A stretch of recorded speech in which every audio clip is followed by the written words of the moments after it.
Imagine na isang church planter ka, nangaral ka sa isang lugar at marami namang nahikayat. So soon, nakapag-organize ka ng company of believers. When they were already established in the faith, nagpunta ka na sa ibang mission field, pero bago ka umalis, ang bilin mo pag tumayo na ang church building, please paint it powder blue para banayad sa mata.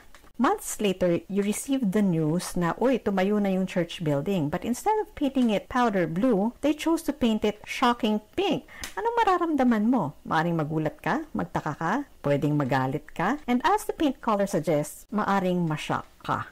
Speaking of shock, marami ang na-shock sa Pinoy version rendering ng Galatians 1:6. My name is Charlene, and in this short video, I'd like to respond to those reactions. Basahin natin yung controversial na verse. Sobrang na-shock ako sa inyo.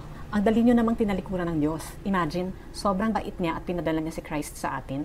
Ang Diyos mismo ang pumili sa inyo. Tapos ngayon, ine-entertain ninyo ang ibang gospel.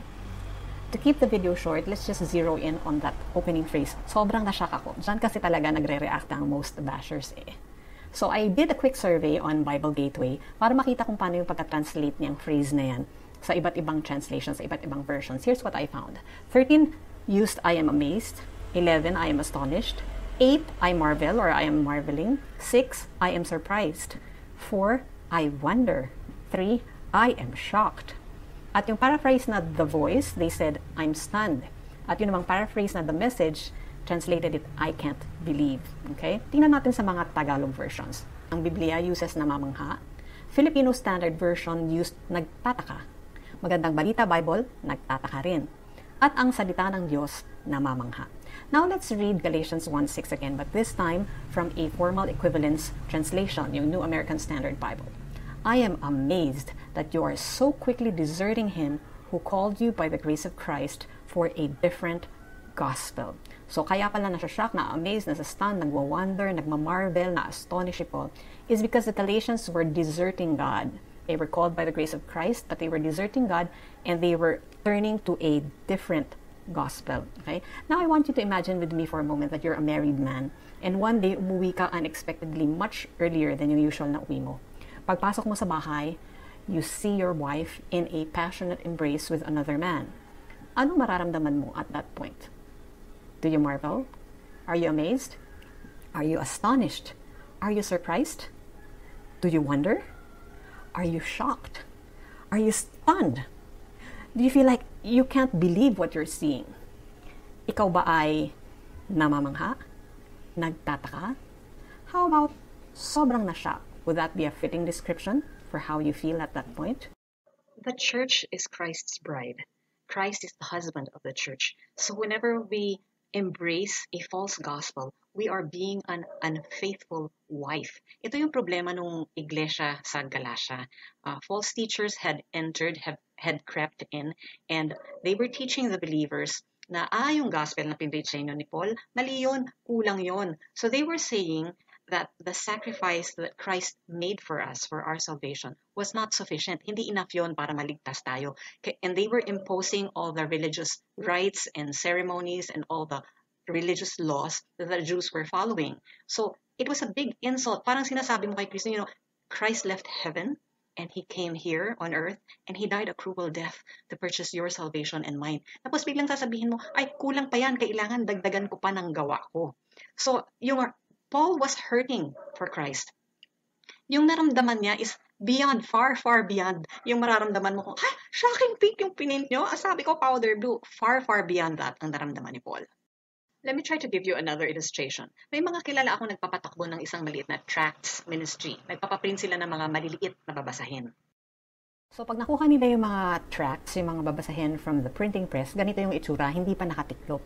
So ganyan, paldo-paldo by the tens of thousands, darating yan galing sa printing press. Ngayon yung finished product, pag pinamimigay nila, nakatiklop.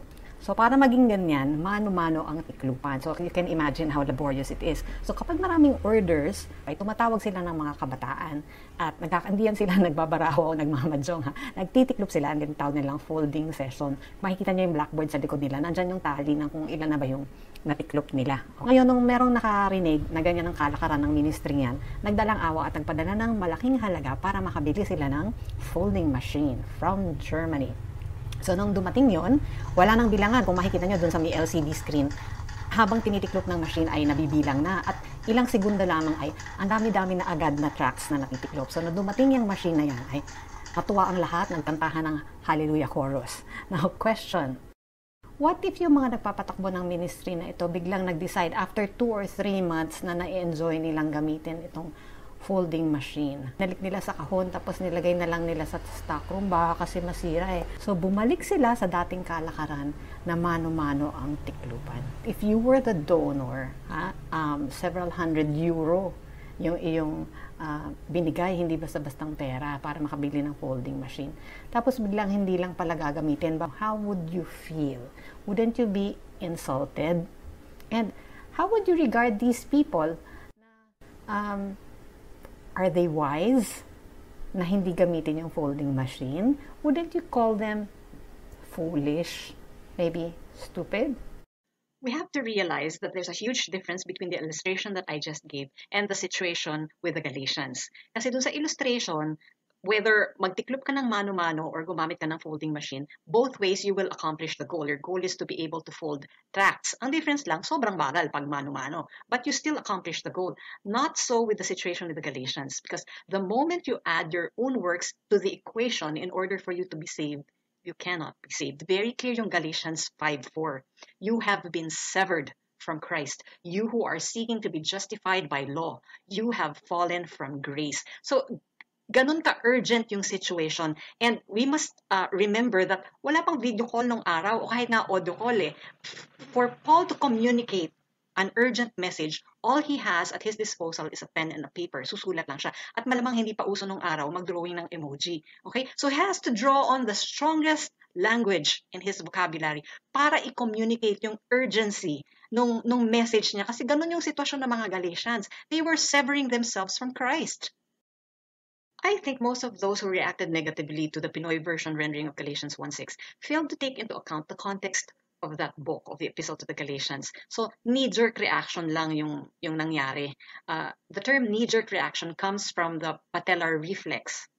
Pag ina-examine tayo ng doktor tapos ganyan, pinupukpok ng neurohammer yung ating tuhod. And the normal response, the normal reaction should be sisipa yung ano. Pero kung isang beses lang pinukpok, isang beses lang rin sisipa. Hindi na umaabot sa brain yan. Sa spinal cord lang yan. So kaya doon kinuha yung knee-jerk reaction kasi hindi na pinag-iisipan. Ang problema, kung yung mga knee-jerk reactions natin are blown out of proportion, hindi commensurate, hindi proportionate dun sa trigger. Ito lang kasi yung stimulus, pinupok lang na ganun. Tapos, yung iba sa atin, ang reaction, sobra-sobra kaysa dun sa stimulus. So, isang pukpok lang naman, isang tuhod lang naman yung pinukpok. Pero ang reaction natin, katulad nitong batang ito nakikita nyo sa screen, kadalasan ganyan tayo kapag wala tayong self-control. So, pag meron tayong nabasa, react tayo kagad, hindi pa natin iniimbestagahan yung buong issue. The Bible has counsel on that. Ang sabi sa Proverbs 18, verse 13, He that answereth a matter before he heareth it, it is folly and shame unto him. Sa Tagalog, ang sabi, siyang sumasagot bago pa man makinig, ito'y kahangalan, at sa kanya'y kahihiyan. Gusto ko yung pagkasabi sa New Living Translation. Ang sabi, spouting off before listening to the facts is both shameful and foolish. So madalas ganyan tayo, meron lang tayong mababasa na post or meme, hindi pa natin inaalam yung buong istorya. Type na kaagad tayo ng comment. Minsan hindi pa tayo makukontento na nag-type lang ng comment. Gagawa tayo ng sariling post rin natin. So i-share natin yung post, tapos may sarili din tayong may mga caption tayo dun sa pag-share natin ng post. We need to understand that everything we do exerts an influence on others. And that is even so much truer on social media because of the advent of internet. Ang laki ng naaabot ng influence ng mga pinopost natin. So, katulad yan, when you throw a pebble, there's a ripple effect, very ever-widening influence. The bigger the rock that you throw, the greater disturbance you create. Katulad niyang video na yan. Nakita nyo, meron pang mga smaller epicenters, yung mga talsik niya creates a smaller epicenter. So, ganyan din tayo. Pag merong controversial na post, hindi pa natin pinag-aaralan, sali na rin tayo dun sa rant niya, ipopost rin natin sa timeline natin. So, nag-create na rin tayo ulit ng disturbance. I'll close with this verse. Philippians 4:5 says, Let your moderation be known to all men. The Lord is at hand. Sa NASB, ang pagkasabi, Let your forbearing spirit be known to all men. The Lord is near. Maganda yung Filipino Standard Version. Ang sabi, makilala sana ng lahat ng tao ang inyong kahinahunan. Ang Panginoon ay malapit nang dumating. Thank you for watching this video. God bless you.